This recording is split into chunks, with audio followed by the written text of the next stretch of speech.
Shalom Keys, we got 2 days of the wake up left into the biggest fight of our generation, Earl and Crawford. Floyd overstood this a while ago. Floyd caught Earl when he was 3 fights in. Or rather, Earl caught Floyd while he was 3 fights in. You get it? But yeah, Adrian Broner done said it, Floyd done said it. But now people are going to get to see it. And this former champion Ashley Theopane is going to tell you what he's seen and how him and Earl came to come to blows. And hit that like button for me, people. And hit the subscribe button if you're not subscribed. And hit your notifications because we go live every day. And it's like a sports bar. Everybody's opinion is welcome. We have an open panel. So anybody's opinion is welcome. And we're respectful with each other. We just have a community group dialogue, a diatribe. Anybody can join the panel. Anybody can have the freedom of his speech. But, you know, join the family. We done grew so much so far and so fast. But this is your boy. Make sure you hit the likes. We're about to get into this work. You get Jaws out there. Now you think it's safe. No, Jaws ain't the epitome of greatness. This is a fair use video. It is for education and entertainment purposes only. And here comes Superbud. Come through and snatch it up. All is well in the world, right? Or wrong. You forget the Megalodon. Bud might have caught Jaws in the ichthyosaur, so bit. He ain't ready for the Megalodon. And that's the big spitz. The Megalodon. Matter of fact, he ain't even a Megalodon. Errol Spence is the biggest. How can you measure what ain't been measured before? Captain Ahab reaching out fishing. You gonna catch something that you ain't mean to catch right there because you can't catch the uncatchable, the Leviathan. Earl, the true Spence, strap season, man down, smoking on Bud tour.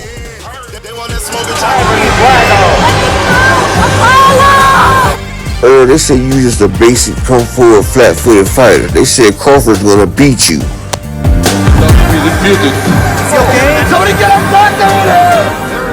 Now that you done beat Crawford and destroyed him, what the haters gotta say now, Earl? You can do it, Sword. I defeat the real champion. Where's the stretcher? Somebody sent for us in. What started out as a joke has turned out to be a disaster. Creed appears to be in very serious condition. The men alive. Crawford's in serious condition. You heard him worse than Kilbrook and Ugas combined. If he dies, he dies. Inside the dressing rooms. Would you care to comment on how you plan to fight? Terrence Crawford. What's your strategy? Don't need any. Terrence Crawford. Predictable and stupid. The man comes straight ahead. He's tailor-made for me, and he's gonna get hurt. What's your prediction for the fight then? Prediction? Yes, prediction.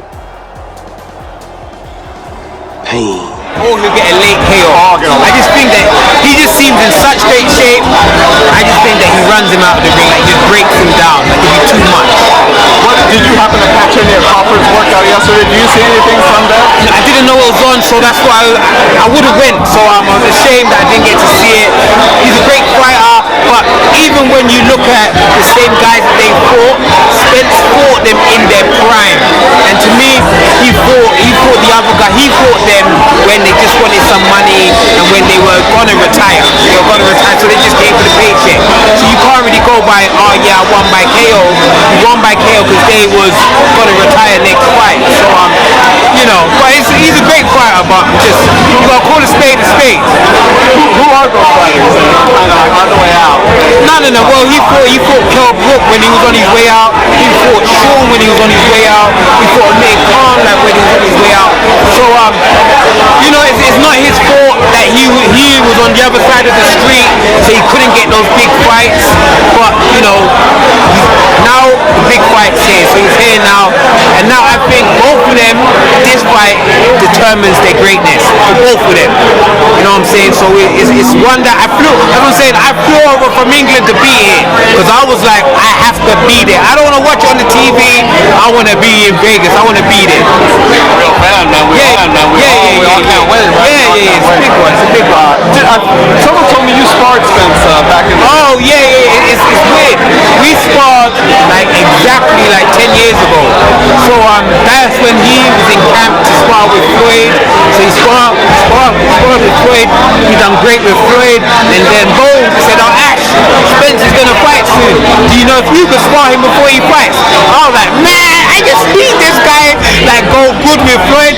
So but we sparred twice, and yeah, it was great work, and I knew then this man's gonna be a world champion. So for me, seeing this guy 10 years ago when he was on the come up, and seeing where he is now, and he's about to go into a fight which will determine his greatness, I was like, I have to be there. You saw the Spence Floyd. Yeah. Floyd. Yeah. Sparring. Yeah. It was so even charge at the door. Well, that's what I'm saying. Even seeing the way he was going with Floyd, and Floyd was going at him, like it was, you could see that was greatness to that he was going to be a world champion. And then when I was in the ring with him, I was like, damn, this guy is just touching me, I was like, oh shit. So yeah, so for me, it's blessed to be in the ring with him, and to see how far he's come. So hence, I just wanted to be. I would want to be. When you watched that sparring with Floyd and Spence, what did you learn about Spence? One thing, some fighters when they used to spar with Floyd, like they would get scared. They would think Spence from when he was young. He was a young man, and he was 10 years ago. He didn't care that was Floyd Mayweather. He didn't care, and they went at it. They went at it, and yeah, he gave Floyd some of the best work I've ever. Because I was with Floyd from 2012, so I've seen Floyd spar like so many guys, and Spence probably gave Floyd the best work that I've seen. But sometimes you can spar, but you don't. It doesn't mean you can fight. You're just good in the sparring, but he can do it when the lights are on as well. So yeah, man, it's just nice to see how far he's come, and he's just on verge now of determining his fight. And so he was very big, but he reminded me of Mike McCallum, because just the way he tries to pick his shots to break you down, he uses his jab. So he was very good then, but now just watching him train there, now he's like, he's gonna make this a high-paced fight, and I can see he wants to break the man down. He's not gonna let it be at a slow pace. What is a southpaw like? Are there any, All of a sudden, I make that transition to become a man, and then I'll start sparring with a man that I feel like is a man, and that's Spence. The man hit hard. He hit hard as I've ever been hit in my life. The man trained aggressively. I can't look at him and slap because I'm gonna be wiped out. Coach. Former British champion Ashley Theopane said what I've been saying for the longest. Earl is a monster, and Earl looks real good right now. He's taking that weight off great. See, LeBron James shows y'all, when you want to compete on the highest level, and when you're an athlete like this, you need to spend money on your body. You spend money to compete with the best athletes. Get a nutritionist. I know Terrence Crawford tries to help his community and keep his friends in business, but Bo Mack is his trainer, his nutritionist. Already he's down already. I mean, he's already handicapped having Bo Mack as a motivational speaker instead of a coach. See, Derrick James, he's a coach. He gives you adjustments each round. Each round, you're able to pick your opponent apart more elusively and more spectacularly and more scholarly. Bo Mack, he tries to hype you up. Oh, you can do it. Fuel up. Come on. Get down on the scorecard. Get your energy ready. But you're not giving the man adjustments. You're not telling him what he needs to do. And see, they say experience is the best teacher, right? Earl had the best teacher because he was in the ring with arguably one of the best defensive fighters in this world, Floyd Money Mayweather. Floyd Mayweather taught Earl offense, defense, strategy. They went at it. The man sat there and went against Errol Spence. And Errol Spence was a jet. He was a young fighter coming out of the amateurs. He was 3 fights in. Earl is, like I say, iron sharpens iron. When I say Kell Brook was Earl's iron sharpened iron moment where he broke through his ceiling, well, his first breakthrough in the ceiling was against Floyd Mayweather. And Floyd Mayweather pushed Earl to his limits and he broke through, and then he started working Floyd Mayweather. Errol Spence was learning on the job. He was like Broly on Dragon Ball Z, on the Dragon Ball Super movie, how they was whooping Broly ass, but he was learning as the fight goes, and then he was becoming too much for him, and they had to fuse together to beat him. That's what happened to Floyd Mayweather. Errol Spence was like Broly. Floyd started off, and Earl started learning as they go, started learning Floyd's ways, started getting stronger than Floyd, started getting faster and much more incredible than Floyd. Floyd had to fuse with his dad to kick Earl out the damn gym. Yeah, because Earl was in danger of hurting Floyd before his championship fight. Floyd had a swole eye and everything. They had to get him out the gym. But Floyd taught Earl everything he needed to know. And you see, Earl has been applying this since the day he started professional. He tasted loss, he tasted defeat in the amateurs and in the Olympics. And he said, never again. And he stuck to that word. Everything he said he was going to do, he's done. That's why we call him the truth. And like Ashley Theope said, this man's like Mike McCallum. That's a hard hitter. And he said he sat there and watched him work Floyd. So he watched him work Floyd. He watched him put Adrian Broner to sleep with 16-ounce gloves. Earl is a monster because those are two defensively sound fighters. And then people talk about Crawford's defense. Crawford has a leaky defense. Crawford gets hit by a mean machine. Crawford gets hit by David I've sneezing on people. He gets dropped by a mean machine.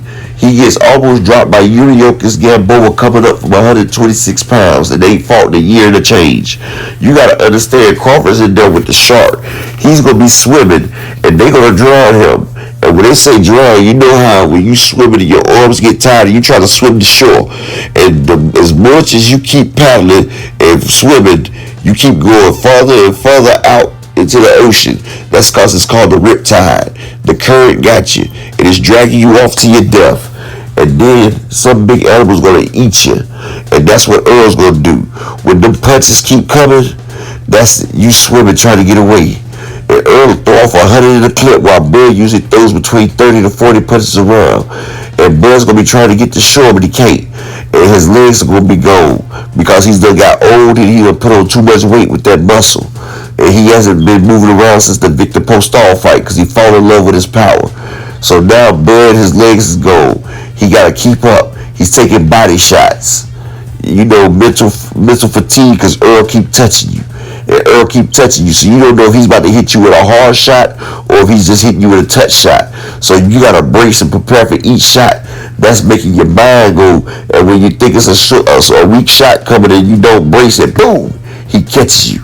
And he's beating your shoulders, your hips, everywhere sore. You can't move. That's when you get drowned. That's when you get taken under by the tide. And yes, Earl is coming through to make the tide crash on Bud. And Bud, you're a great fighter, but it's about to be levels like Fulton and Inouye. Earl's coming to make a statement. He's coming to cement his legacy. People have been doubting him too long. Y'all talk too much trash about him, his family, his kids. Y'all called him Al Haven's plaything. All this disrespectful stuff that you and your team have done, the Bud fans have done, the media has done, reporters have done, past superstars have done, legends of boxing, and everybody that has a stupid ass opinion talking crazy like they don't see that this guy is really the truth are all going to shut up. Saturday night, July 29th, Big Fish coming through to eat all the meadows. The school time's out. The Big Fish is here. Ring the dinner bell because we got a new champion. Errol Spence, man down, put him in the dirt. Grave digger, free smoke, Junior, smoking on Bud. We out.